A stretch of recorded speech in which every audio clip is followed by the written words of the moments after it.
Welcome back to another technical deep dive here in the debug zone. Today we're tackling a big question and breaking it down with insights from other users. Hopefully this clears up some misconceptions and helps you get the answer you need.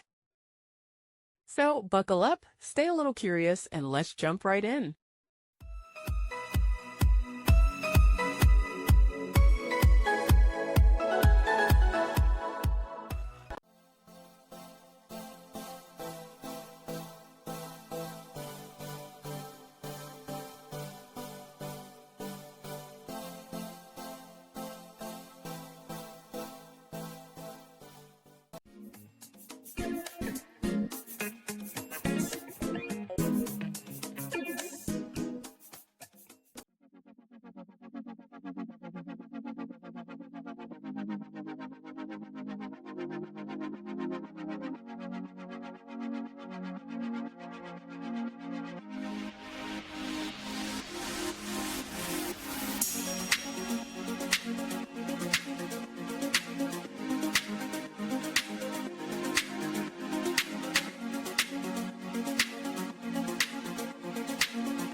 And that's a wrap.